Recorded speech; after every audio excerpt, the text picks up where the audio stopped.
TG Geeks, episode 273, May 11th, 2020. Every day is a good day to drink champagne.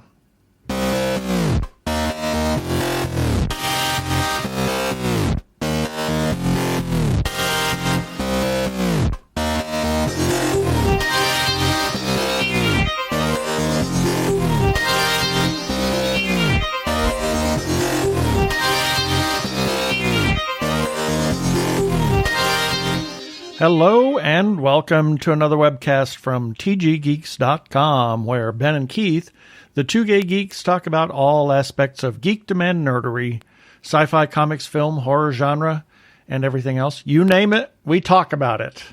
I am Keith Lane, and we're coming to you from TG Squared Studios in lovely Phoenix, Arizona, in this 9,000th day of quarantine and staying at home. And I'm Ben Raggington, coming to you from the studio that does not pause amidst the great social great pause in Phoenix, Arizona. Okay. I know, I just made that up. Obviously. Here we go. Prepare for hyperdrive. Meanwhile, in the Hall of Episodes, the Two Gay Geeks are discussing this.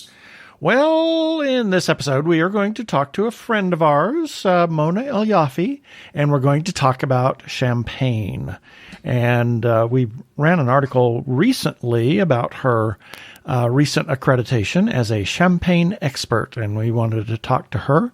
So we're going to talk to her about champagne and all kinds of other stuff that we just chatted about. Of course, we always have a derailed train of thought going on.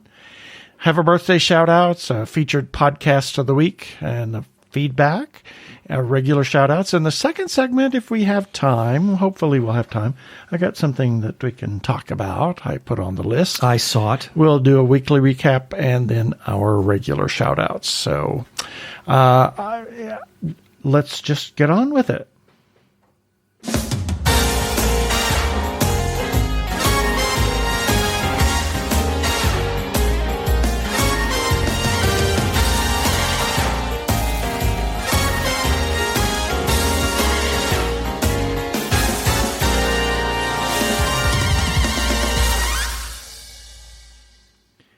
And this time we welcome to the show somebody that this is a real treat for us. Mona, we've had a lot of dealings with her. Mona Elyafi. She is the owner of ILDK Media, as well as a certified expert on champagne. So welcome to the show, Mona.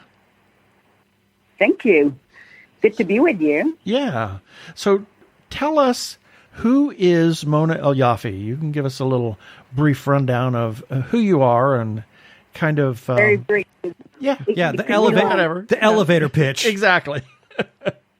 The elevator... yeah. Okay. Well, a very long elevator trip. Yeah, I mean, from the ground floor to the penthouse. How we met, I'm a publicist. I am the owner of ILDK Media, and I've been doing PR for the past little over 25 years, 18 under my own firm. And that's how I got in contact with you, gentlemen, and have been pitching, all of my clients, mostly when they do fit. And now I'm on your show. So in a nutshell, that's who I am. I was born in Beirut, Lebanon, grew up in Paris, lived in New York, and then here, been in Los Angeles ever since. Wow. Yes, for the past 3 years, champagne has always been my favorite drink. And about 3 years ago, I don't even know why, I thought, well, why don't I educate myself a little bit more about the drink that I'm drinking? So I bought a lot of books, read a lot. I love reading. And in doing so, I realized that the history, the studying champagne, you have so many aspects, that get involved, from geography, geology, to even the winemaking process itself, then the history of it, then you've got the economics, data, selling, marketing, all that stuff. I mean, it's truly a fascinating field.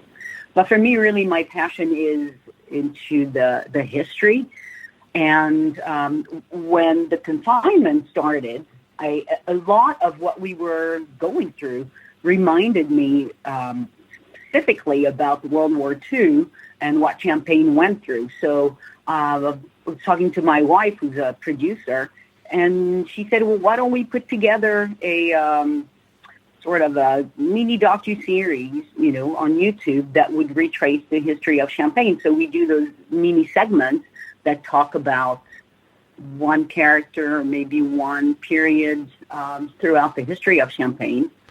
And on my own personal side of things, I decided to study, and as you mentioned, I got certified by the Comité Champagne, which is the organization that officially runs all of the region of Champagne in France.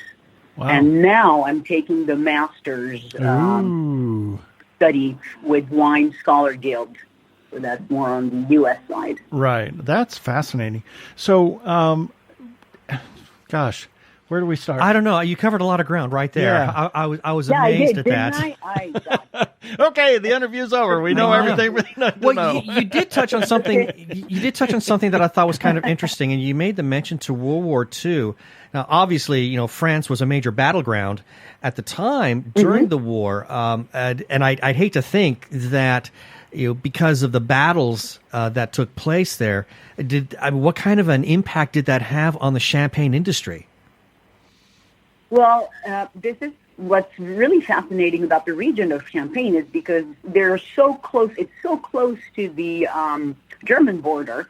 So for World War I, it was actually a devastating situation because it was one of the bloodiest war that Champagne went through. And they lost a lot of the vineyards. The harvest was practically non-existent, and all the men were sent to war. So it was mostly the women taking, care of whatever they could in the vineyard. So World War I was truly devastating for Champagne. But World War II was kind of a different situation, even though, again, they're so close to the German border. But at that point, France had given up fairly quickly, and so they were under occupation very fast. But Hitler, who was not, I think I read somewhere that he didn't even like Champagne, but he knew that it was worth a lot of money, and so he would send what they would call Weinführer to all the, the regions in France where they produce wine, so Burgundy, Bordeaux, and Champagne. And those guys would be there just to kind of discipline all the wine growers and make sure that they were producing vast amounts of wine. Wow. Even more so than what they would usually produce. And so this was not really working for Champagne because it was they didn't have enough in terms of the harvest and the men that were working in the vineyards. It was kind of a bit too much to ask. But so they actually never destroyed the Champagne. They were just shipping it to Hitler. Wow. And I guess he was storing them. I don't know where, but they found some of the wine actually that was stored.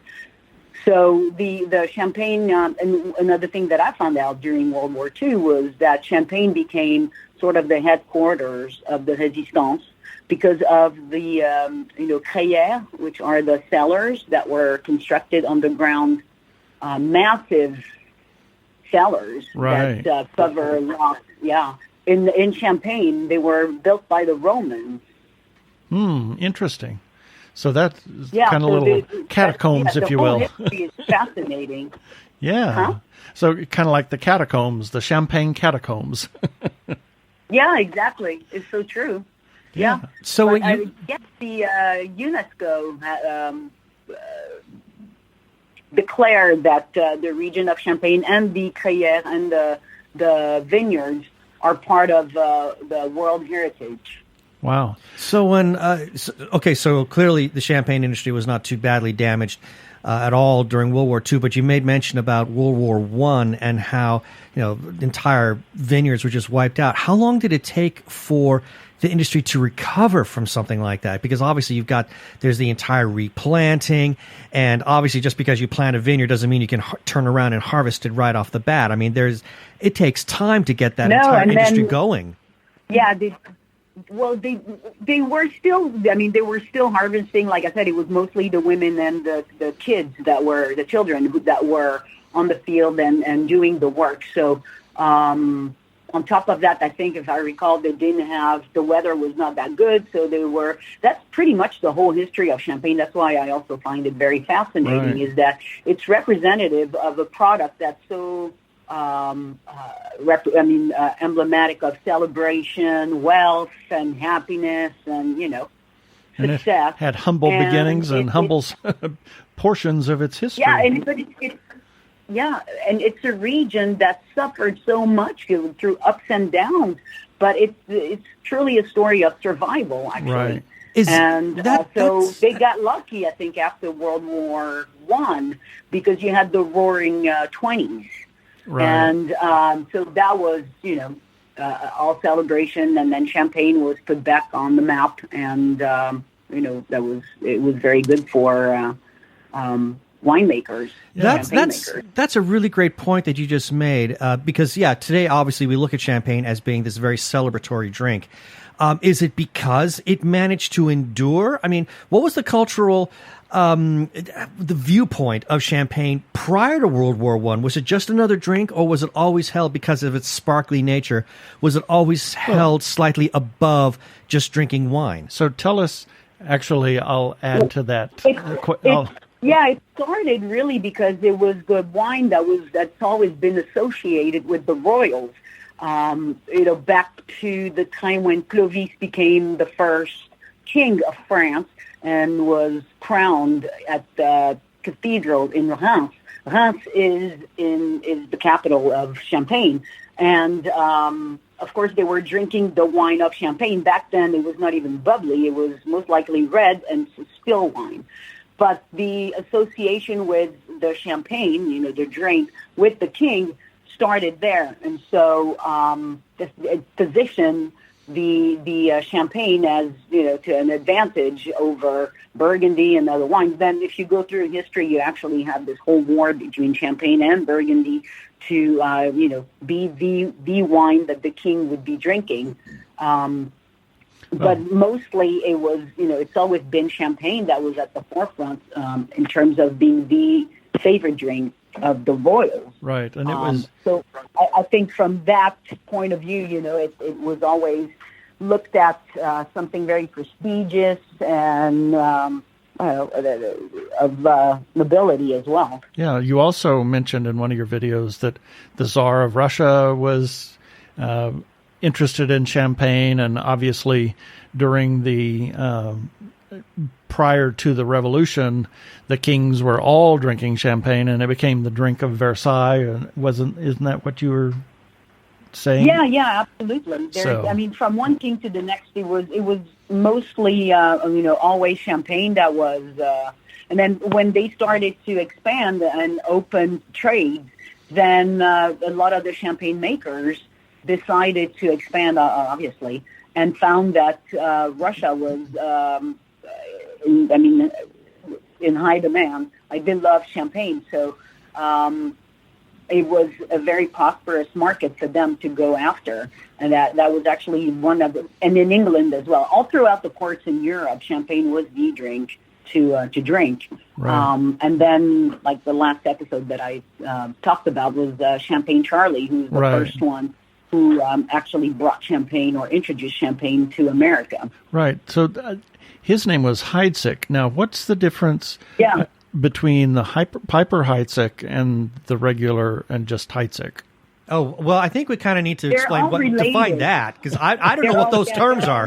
There's three of them. One's the cousin. The other one, I believe, is like the uncle or something. They're all connected, but they're different houses. Okay. So they're all relatives then. Okay. So it's a brand of Champagne. The famous one here is Piper Heidsieck. Yeah. Right. So how was it that they discovered the bubbly portion that made it so popular? Well, it's all science, actually. I mean, you have the myth of Dom Pérignon, obviously, supposedly the monk that discovered champagne. But it's the process of champagne is, especially in a region like Champagne where it gets cold. So when it's cold and you have your wine in a bubble, the second fermentation, when happens in the bubble, it's so contained that when it's cold, then the yeast is not activated, so it's dormant. Then when you go back to more, sunnier times or warmer temperatures, then the yeast kicks in and creates the carbon dioxide, and so then it creates the bubbles with the sugar of the grapes. So back then, when they were bottling the champagne, the bottles were not strong enough, and that's why they would just break. At some point, nobody would enter a cellar without wearing a mask because they were afraid that it was just going to explode. Wow! And I think it was actually the British who solidified the bottles, stronger bottles. Interesting. That's fascinating. But yeah, it's a natural process of second fermentation that happens in the bottle, and that's how the bubbles are created. Yeah, and then there's also the turning of the bottles. What is it, a quarter turn every so often? Yeah, that's the riddling technique that right. Veuve Clicquot invented. Oh, that was Veuve, yeah. Veuve Clicquot invented that because the problem that they had was, during the second fermentation, then they would rest the bottles for maturation. And then all the residuals from the yeast would accumulate at the riddling process makes it so that all the residuals accumulate at the neck of the bottle. And so it's easier than for during what they called disgorgement. They would be able to remove the particles without losing too much of the wine. Oh, interesting. And I think they have two techniques to do that. The first one is what they call on ice. So they freeze the neck, and then they're able to open very quickly the bottle and then remove the sediment, basically. Oh. The second one, I forget how they do it, but yeah, and then they recork it. It's quite a process. Wow, that's fascinating. And you talked about Veuve Clicquot, and she was the first woman to run a champagne house, and not after the First World War, even though that was the time that the women took over. No, yeah. So that was a fascinating episode that you did on Veuve, because I love Veuve. Okay. It's wonderful. Yeah, so do I. I love her champagne, but I think also what's fascinating. Oh yeah. It's not just Veuve Clicquot did a lot, but you have a lot of women that made champagne really what it is today. Right. I think that women's contribution to the champagne industry is just outstanding.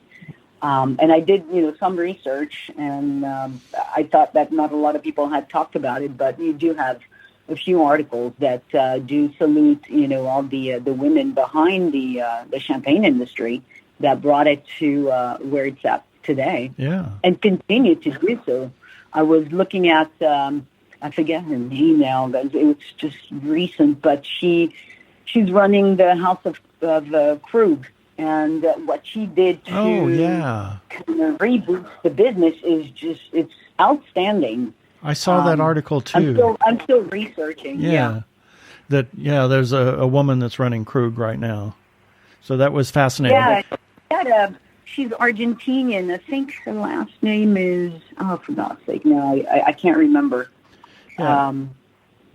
But she's it's just fascinating. Yeah. What she did to, We've kind of had a fascination with wine and certainly champagne. The Veuve is Ben's mother's favorite, and we've discovered some other things along the way. And Disney, it's the Fantasy. The Fantasy, their big cruise ship, has a champagne bar, and it's shaped like this gigantic champagne bubble. Champagne bubble, and that's all they serve in there is champagne.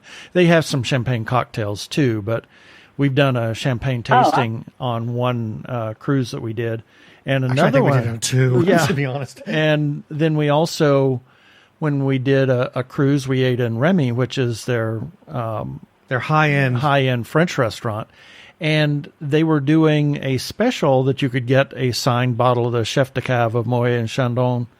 And they had the Ice Imperial. Oh, my God. That was incredible. That was amazing champagne. So we chose not to do that, but we wound up with one on the bought last us a day. bottle. Somebody bought us a bottle of that. I don't know how that happened. We still haven't. We still haven't. We haven't opened it, and it's autographed, and we have no idea who bought it for us, and we'll never open it, probably ever. But still, but it was every day is a special occasion. So Yeah. I don't know, but we should. Exactly. Yeah, well, I'm sure that one day we will, but still, this Ice Imperial, that was like one of the most amazing. I mean, and to have a champagne that's actually poured over ice, was shocking. And with my little, infinitesimal knowledge of it, I mean, I'm watching this, I'm thinking, well, this is blasphemy.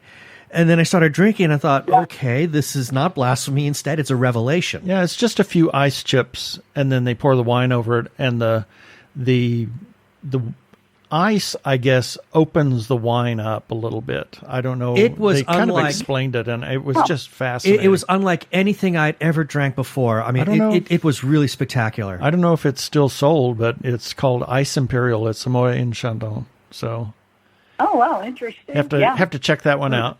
So, well, I've got one question for you, Mona, and that is we glossed over this really quickly. You talked about your interest in champagne, and you got certified.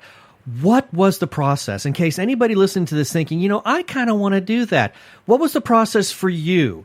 How long did it take? What did you have to go through in order to get that certification? Well, you have to speak French, I would imagine. Oh well, she's got that covered. You have to speak French because they have the. I mean, I speak French, but you don't have to speak French to do it because they have.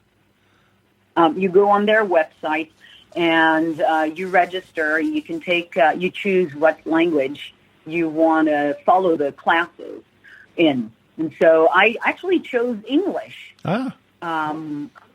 And so, but I have to say, I had to put the closed captioning because the accent, even myself, I could not understand. Oh my! I was like, what is he saying? And I tried to switch to French, and it was too late. Like I don't know why I couldn't switch it back to French because I thought, let's just do this in French because the accent is just atrocious. And you probably have an American accent then. Well, no, not really. There, some words I still pronounce the French way, and I didn't have an accent. But anyway, well, it's funny you should say that. It's funny you should say that because I mean, I studied. I don't speak French fluently. I know a few words here and there. I can listen to it and I can glean maybe a third of what's being spoken. And yet, when I watched the first video of yours, I thought I didn't catch any of that. It's like, wow, that is a very strong Parisian accent. It's like I didn't catch any of it, and I was actually very impressed with it because it just means that I've become very accustomed to the Americanized French accent. What is Yeah, people think usually I'm French Canadian. I've been told I sound like Celine Dion, which should be an honor, and I love her, but I don't like when she speaks. So anyway, so you registered online. Out of me every time she speaks. I'm like, what the hell is up with her? In English, because I think she does. Well, in French, it's more natural, but I mean, yeah. So I don't know if I should take this as a compliment or not, but okay. Yeah. So you registered online, and then how? Yeah. So you what register online, and then it's pretty easy because it's divided in several sections, and you have videos that you have to watch. So you basically have the geography and geology, so you learn about the soil, the climate, and all that. Then you have a mini quiz.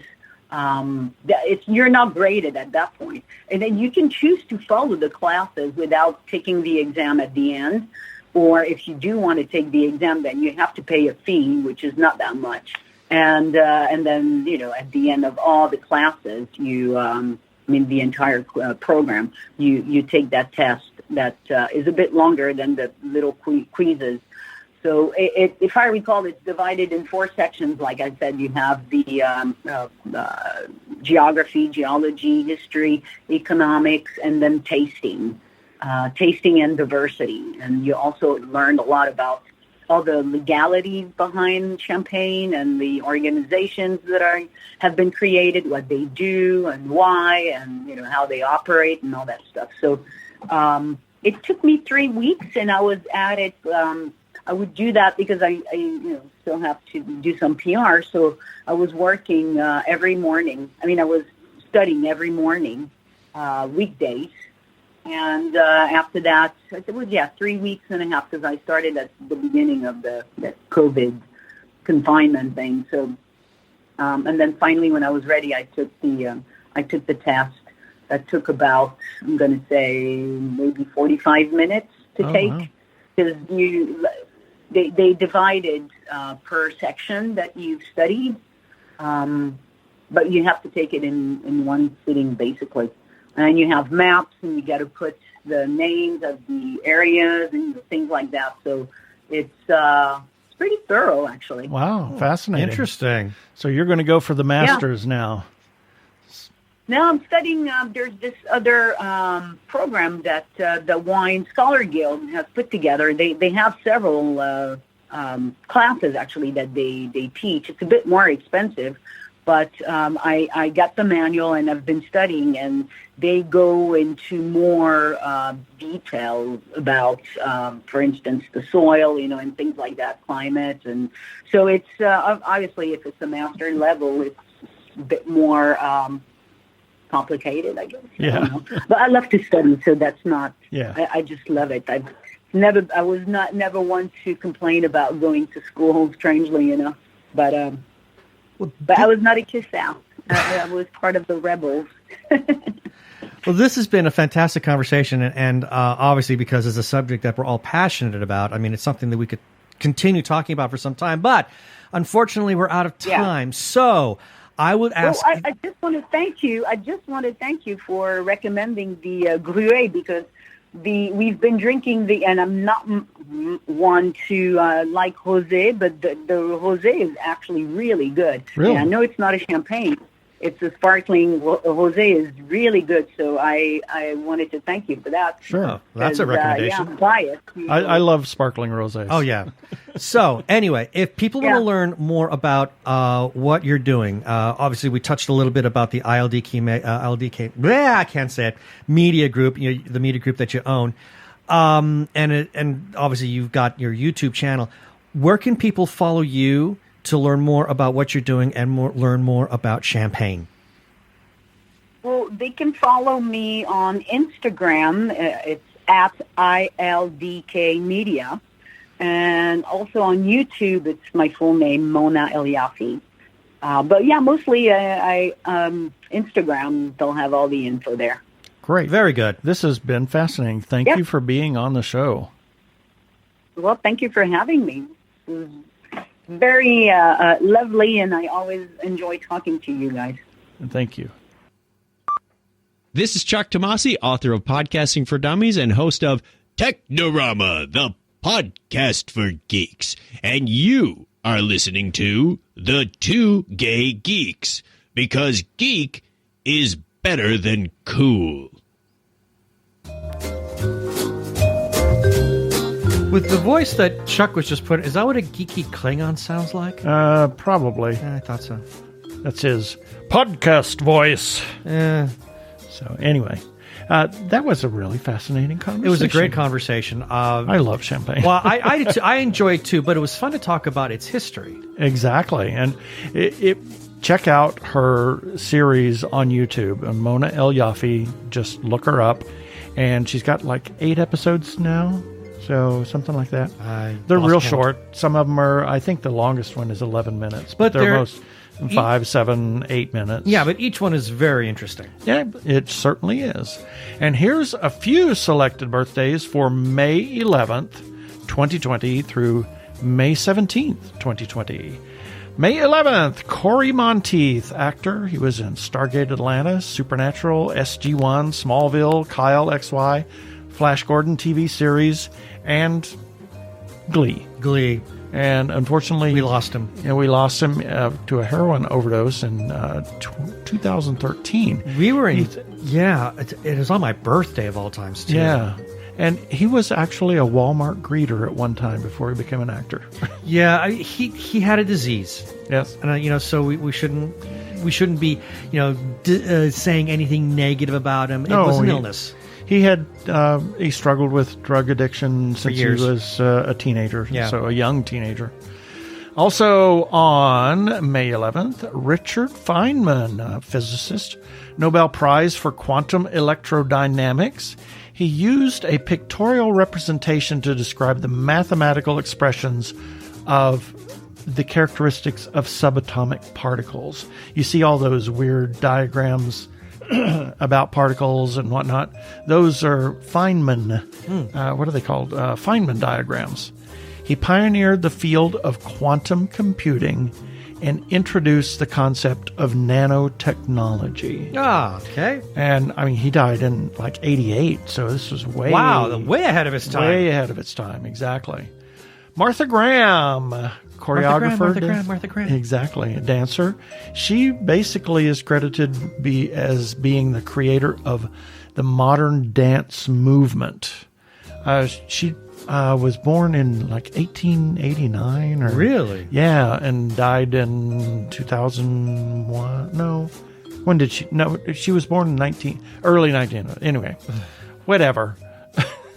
But she has been called the Picasso of dance, and her many assistants over the years preserved much of her technique by recording interviews and filming her performances. So there's a wide record of exactly how she did things. She would explain the techniques, show them what they were, and it was fascinating. So about modern dance. And she choreographed the musical Oklahoma.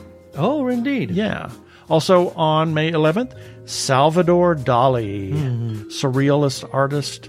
He was known as very eccentric for his eccentric antics and a wild pencil handlebar mustache that he usually turned up. And his art was real bizarre images, Very surrealist surreal. images. He worked with Walt Disney on a film called Destino and was originally cast as the Emperor in Jodorowsky's Dune. Which would have been amazing. Yep. And actually, I didn't have a brush with Dali in meeting him, but somebody that I knew in New Mexico claimed that he was sitting with Dali as he signed papers. And he was known to do that since his younger years. He would sign sheets of paper that people could have, and signed blank canvases. Anyway, it was he turned out to be a fraud himself, the guy that I knew anyway, because he also, but he introduced me to some folks in the art world, and I got to go to a limited release edition or a gallery showing of the Erte's art, and I became appreciative of Erte's art and Dali's work. Anyway. Also, May 11th, that was a long story. I don't know where that came from. Susan Echeverry, a friend of ours on Facebook and a friend in the opera and social circles of that. May 12th, Rami Malek, actor, Mr. Robot, Bohemian Rhapsody, one of two male actors to win the Oscar that were born after 1979. Really? Yeah. Wow. Interesting. Katharine Hepburn, actress, African Queen, and many, many others. In Philadelphia Story, it was a Broadway show, and it was kind of her comeback. She had become, persona non grata in Hollywood, and so she went back to Broadway, starred in Philadelphia Story, bought the film rights to that, was starred in it, and it became a box office success. So she a hit. And she did not play the Hollywood game. She would wear pants and no makeup. She died in 2003 at 96. Now, one little strange story is like 1939, the wardrobe people stole her pants. So she walked around the set in her underwear until they returned her pants. She was a very headstrong woman, that's for sure. George Carlin, comedian. He was the narrator for the Thomas and the Tank Engine in its many incarnations. No kidding, I didn't know that. I didn't either. It was in Cars, Bill and Ted's Excellent Adventure, obviously known for his 7 words you can't say on TV, and he was the first ever host of Saturday Night Live. Oh, I did. Oh, really? Well, how appropriate. 1974, yeah. Burt Bacharach, composer, 6-time Grammy winner. Raindrops Keep Falling on My Head, Close to You, worked with many performers. Steve Winwood, singer, Spencer Davis Group, Traffic, Blind Faith, and Powerhouse with Eric Clapton. Yeah. His solo career, he had 2 number 1 hits, Higher Love and Roll With It, 20 years after starting his career. It wasn't until his solo career that he had a number 1 hit. Bruce Boxleitner, actor, Tron Legacy, and autocorrect tried to make it Iron instead of Tron. It did not like Tron. So Tron Legacy, Babylon 5. He wrote 2 books. Did you know that? No, I didn't. One was called Frontier Earth, and the other one was Frontier Earth Searcher. Jules Massenet, composer, French composer, Manon and Werther. And also Tim Callender on May 12th. Happy birthday, Tim. Yes. May 13th. B. Arthur, actress, Maud, Golden Girls, actress. What? Activist. Activist. That's your word. There we go. Maud, Star Wars holiday special. Yes, That let's be very forever clear remembered about for. that. We're talking about the holiday special, which sadly has actually become canon. It's and it's cult too. Well, it is very cult, but at least her role as a cantina owner in one of the communities on Tatooine has now become officially part of the canon. Aha, very interesting. Zoe Wanamaker, actress, Madam Hooch. Yes. And Moisturize Me, Lady Cassandra in the 2 Doctor Who episodes.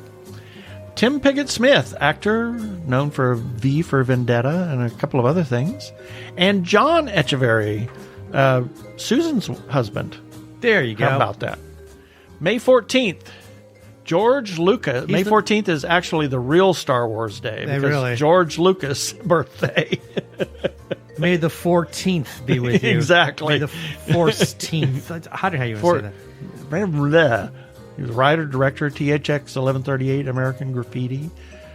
All of the Star Wars films. Lucasfilm. He created. Not all of them. The last 3 are not his. Yeah. He created an image of being on the cutting edge of technology. But when he tried to be. But when he writes... Oh, he writes with pencil. It is longhand on loose leaf paper. Yep. Paper. Yes, he does. Unbelievable. Craziness. Kate Blanchett. Oh, my goodness. I adore her. Actress, Galadriel, and many others. The only Australian actress to win 2 Oscars. I didn't know she was Australian. Yeah. Oh. Sian Phillips, actress. She was Cassiopeia in Clash of the Titans. As well as that Bene Gesserit witch. No. She was in I, Claudius. And then Dune, she was Gaius Helen Mohiam. Right. Yes. The Bene Gesserit witch. The Bene Gesserit. Reverend Mother Bene. Blah. Anyway. She was the former wife of Peter O'Toole. How many people were the former wives of Peter O'Toole? I don't know. I kind of wonder about that. Speaks Welsh. And let's see, Robert Zemeckis, director, Back to the Future, who framed Roger Rabbit, and Contact, which we just watched last night. Yeah, what coincidence. And many, many more. Keeps the rejection letters for Back to the Future from almost every studio that he presented it to. Yeah, that's a big heh. Exactly. May 15th, James Mason. Wait a minute. What? You forgot sorry. our friends. Oh, my God. On May 14th, Can't forget our friends Della Cohen, happy birthday Della, and Jonathan Latt, who we've had on the show many times. Happy birthday, Jonathan. May 15th, James Mason. Yes, 20,000 Leagues Under the Sea, Journey to the Center of the Earth. He was in A Star is Born in 1954 with Judy Garland. That's regarded as the best version. Yes. And Salem's Lot. Oh my God, he was so creepy. That was such a great movie. Christ, my name. He was really man. freaky in that. Yes. L. Frank Baum, author. The Wonderful Wizard of Oz was the first book of 14 Oz novels. Yeah. He wrote 41 other novels, 83 short stories, 200 poems, and 42 scripts. Amazing. Pierre Curie, French scientist, the 1903 Nobel Prize with his wife Marie for the research on the radiation phenomenon, in quotes. Discovered was able to isolate radium and polonium with Marie, and they had he not been killed by a horse cart, he would have died of cancer. He would have died same as Marie did. Yeah, because there's a special or a documentary that was shown about the life of Marie Curie. And they were constantly having guests over, and they were handling vials of radium. And I kept thinking, well, okay, you're going to die. They just had no clue. They had no idea what they were dealing with. Even their home and their materials, their research materials, are kept in lead boxes. Yeah, because even her cookbooks. You can still detect radiation. Exactly. Also, Facebook friend Frank Zipper. He was the photographer at the Calling Adonis. When Adonis Calls. When Adonis Calls. Yes. So, and that just actually showed up in my your timeline. Timeline this morning. Yeah. How unusual is that? Interesting. Yes. May 16th. Where am I? Did I miss something? Yes, I did. Forgot to put something in there. May 16th. Pierce Brosnan, actor, James Bond, Remington Steele, Mrs. Doubtfire, Mamma Mia. He's a big supporter of the LGBTQ community. Interesting thing, and I want to back up to James Mason. James Mason was offered the role of Bond for several different films, and then offered the villain in several Bond films, and he turned all of them down. I could see him playing the villain, but actually I think he would have done an amazing job as M. Yep. Because he has that sense of aristocracy. I don't see him as Bond. Yeah. But M, yeah, definitely. Danny Trejo, actor. I love him. He was so wonderful at Phoenix Comic-Con. Yeah. The big teddy bear around puppies. Yes. And Trejo's Tacos is his newest endeavor in Los Angeles. He's got 3 or 4, and I think he has a donut shop too. He does have a donut shop. Hopefully, once the great pause is lifted, we can go down to LA and check it out for ourselves. Exactly. David Boreanaz, actor, Buffy, Bones, and Angel. And he has a connection to Arizona. Yep. In fact, I keep saying this. We really nearly ran over him.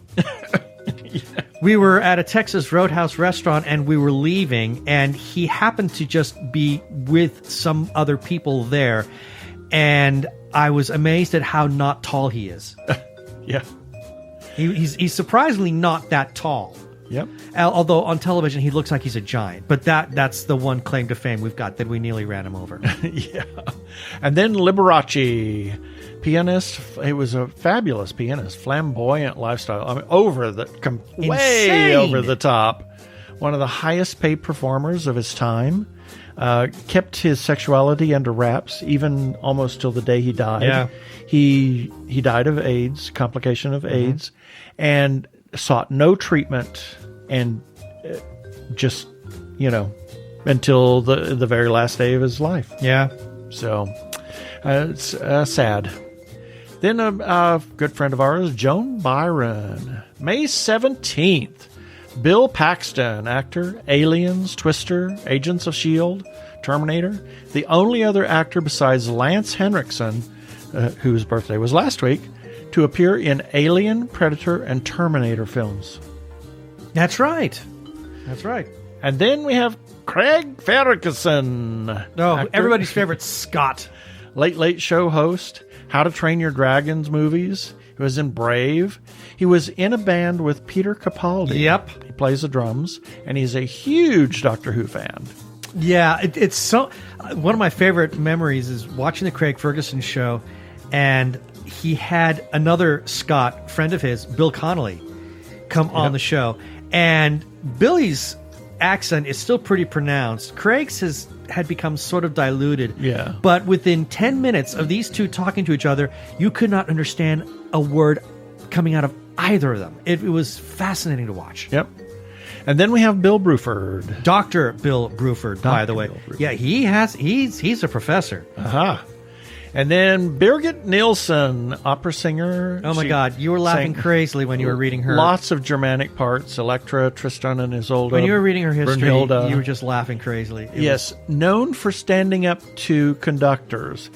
She did not get along with Herbert von Karajan. Right. And one time she was rehearsing at the Vienna Staatsoper with Karajan conducting, and her string of pearls broke.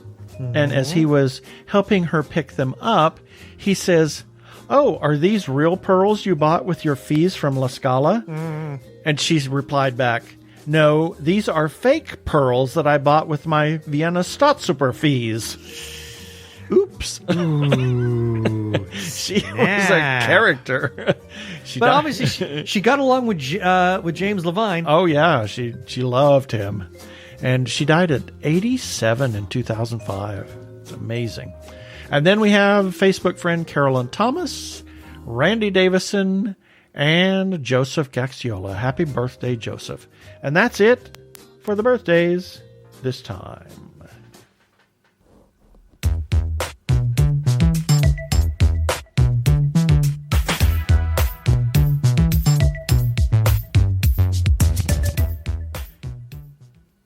Technorama, the podcast for geeks, because geeks are better than cool. You don't hear someone say, "Get away from me, you cool person." Who's gonna have their 65-inch home theater system installed by the Cool Squad? Not me, that's for sure. How much cool cred do you have? Not enough to care about. Think you'll find any canned unicorn meat at thinkcool.com? It's just a part domain name.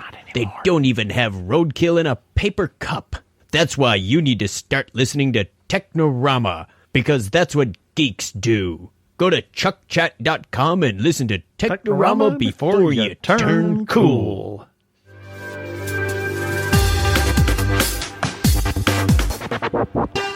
Go give a listen to our friends Chuck and Craig over at Technorama Podcast. I'm Daniel Radcliffe, and I believe that reaching out for help is the bravest thing a person can do. If you are struggling and need support, call the Trevor Lifeline at 1-866-488-7386. It's free and confidential, and trained counsellors are there to listen 24/7 without judgment. To learn more about the Trevor Project's life-saving work for lesbian, gay, bisexual, transgender, or questioning young people, go to thetrevorproject.org.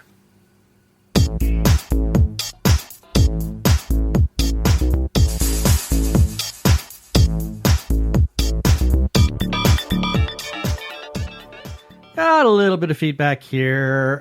Starting off with TG Geeks episode number 271. We got some feedback from the very person we interviewed in that show. That's Gail Z. Martin. She says, "Thank you for recommending me for the podcast. It was really fun. I loved getting to talk with you and Keith. And it was a great joy talking to you, great. Gail. Yeah, I loved it. I've picked up a couple of books too. So. And I just picked up a new book from her husband, who wrote a science fiction thriller or a science fiction adventure story. So I'm very interested in reading that. I've added that to my library. Yep, I have Iron and Blood that I just finished reading like yesterday. And I'm in the middle before, of two of her books right now, Trifles and Follies, and then also Spell, Salt, and Steel, I think is what the other book is called. So yeah, I'm up to my eyeballs in her books right now. Moving on, this is regarding our press release, Natalie Wood, What Remains Behind, an intimate portrait of the Hollywood icon that debuts May 5th on HBO. Got a comment from Hamish Downey, who was obviously reading my mind. He says, "I wonder if Christopher Walken will ever talk." Because he did they appeared in the very last movie she was in, and she died before the movie. I think it was called Brainstorm or Brain Scan. Shoot, I can't remember the name of it. But her very last film with Christopher Walken came out after she passed away, and there was some innuendo that there was something going on there. So he says, "I wonder if Christopher Walken will ever talk." And then he finishes off with saying, "Rebel Without a Cause truly was cursed. All three leads, perhaps not as famous as Superman." And then moving on, regarding episode 267, we got a comment from Max Every R. Russell, who writes, "My issue with Star Trek Discovery has always been that moronic boom at the center of Kronos. Why couldn't it have been, actually it's supposed to be bomb. Why couldn't it have been a biological weapon that caused the Ridges disease?" Ugh. Well, Yeah, exactly. you might be onto something there. I think that's not a bad idea. Then, moving on, this is regarding episode 270. We got a comment from Arkle. He writes, and this is, I can't remember what brought this up, but It was John Waters' birthday. that John Waters, yes, thank you, who did Cecil B. Demented. He says, "Cecil B. Demented is a real trip. I liked it, though watching it after the Baltimore uprising that occurred after the murder of Freddie Gray makes the final sequence more than a little uncomfortable to watch in hindsight. So yeah, content warning for police, warning for anyone who's interested. I think it's still on Netflix." Wow. And you can leave a comment on our Facebook page or at tggeeks.com on any article or on any episode. You can also leave a comment on Twitter or on Instagram. You can also call us and leave us a voicemail at our listener feedback line at 469-TG-Geeks. That is 469-844-3357, and we'll play that on air, and you can be famous like us. But as always, when you leave a comment or a voicemail, please play nice.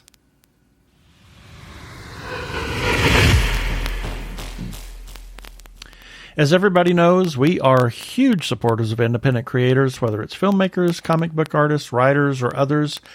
And especially during the great pause here while everybody is struggling, please support those independent creators, and if you don't have the money to support and buy their stuff, please talk about their stuff. Go visit their website, comment about different things, visit their Facebook page, talk to people about them. And if you have the cash to spare, please buy their stuff and just support independent creators. The Joshua Tree Feeding Program is a nonprofit food pantry for the HIV and AIDS community in Maricopa and Pinal counties. JTFP offers a place where clients can pick the foods that they want to take home. They don't get just a food box. It's set up like a store, so they get what they want and no food is wasted. They could really use your support right now. So if you want to give a single gift or a monthly recurring gift, you can visit jtfp.org.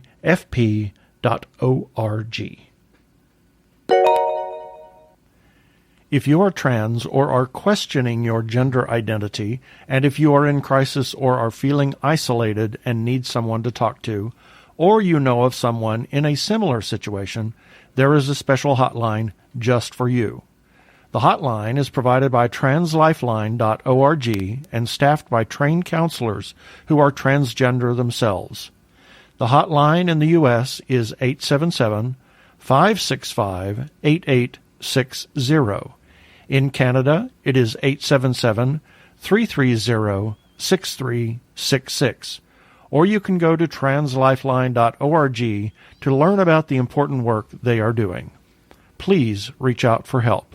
You are not alone. Yeah, baby. They're like two gay geeks. They're together, They're two gay guys and they're geeks. Is that okay?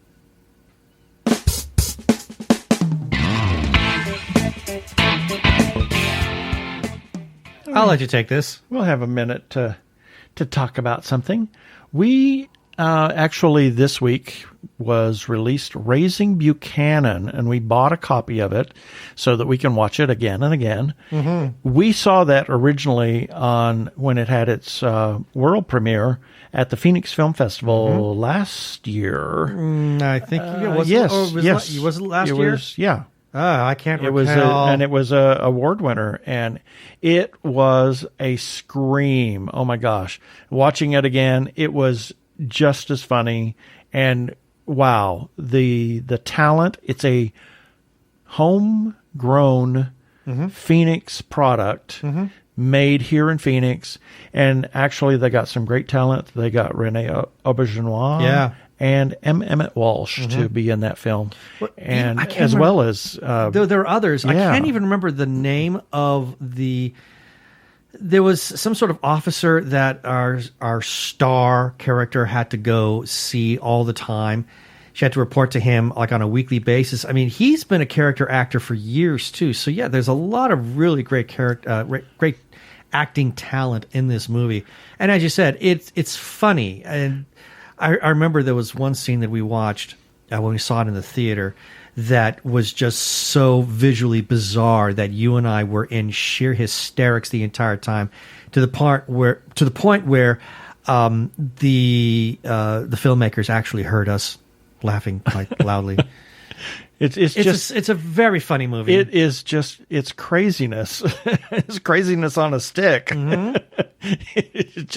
It's so much fun. It's just a fun romp to just watch and just check your brain at the door. Mm-hmm. Just watch it. There's so many non sequiturs, and it's just a good film. It does more than that too. I think it kind of brings up some of the things that maybe presidents have to go through exactly when they're having to make unpopular decisions. Why they do what they do. So there was sort of I wouldn't call it a moral, but it has more depth to it than maybe the film suggests or the film title suggests. Yeah. So I highly recommend it. Yep. So that's it.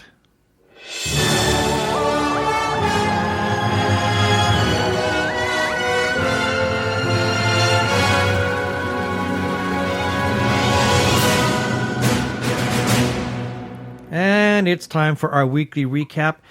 And each of these articles, which we ran on our website last week at tggeeks.com, will be included in the show notes for this episode at tggeeks.com, as well as those articles that we gave feedback for earlier in this episode. Starting with Sunday, May the 3rd, Dr. Zombie, Monster Family Physician number 99. Oh my goodness, next Sunday. Actually, he's going to release 90, and it's already been released when you listen to this. He missed 90, so he's going to go back. Oh my! Going backwards 90? And doing 90, and then he'll do 100. Very nice. Well played, Tommy. Well played. And then on Sunday, Star Wars Day. Monday. Monday, Star Wars Day Part 1, May the 4th. TG Geeks episode number 272, Star Wars Day Part 2, Revenge of the Fifth, Ben's Gay Breakdown, Finding Love While Escaping Freedom, Star Wars Day Part 3, Revenge of the Sixth, TBS and True TV cordially invite you to a special, I'm sorry, Mother's Day brunch. We didn't have anything on Thursday the 7th, but on Friday, May 8th, Hamish Downey's 5 more questions with PJ Solarum. And then we close it off with Saturday, May 9th, Ben's Breakdown. And you're about to break down now. I'm about to break down, Ben's Breakdown, a fitting and dark finale to Star Wars The Clone Wars. And that's what we ran this last week. Find it all at tggeeks.com.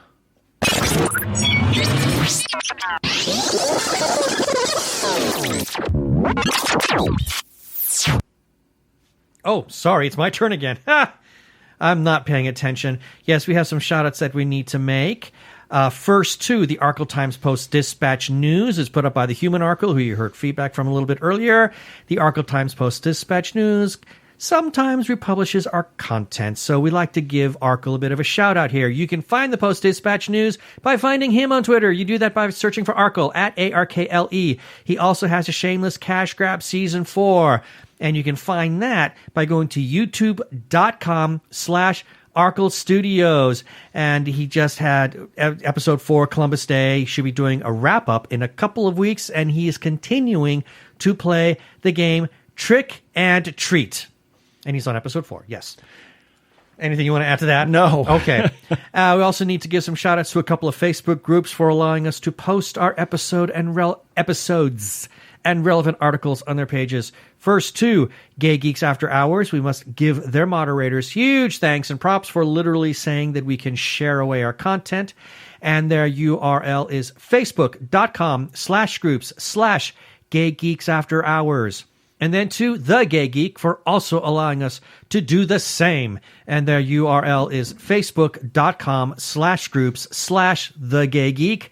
And as always, we must give special thanks to their moderator, Jeremiah Reeves. Thank you, Jeremiah. And lastly, as always, we can be found on TuneIn, Stitcher, Spotify, as well as where other fine podcasts can be found.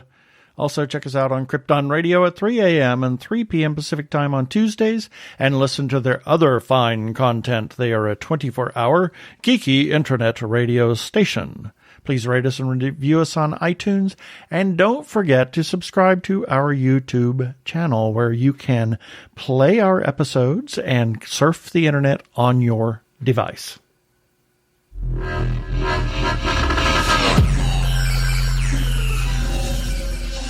Okay, that should do it for this episode of TG Geeks Webcast. Be sure to check out the episode webcast.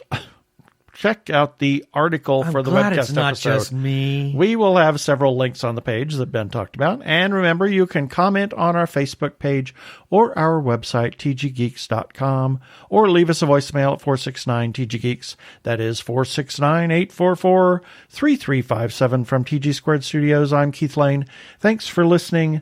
Please be kind to yourself and others around you. Stay home. Stay safe. Cheers.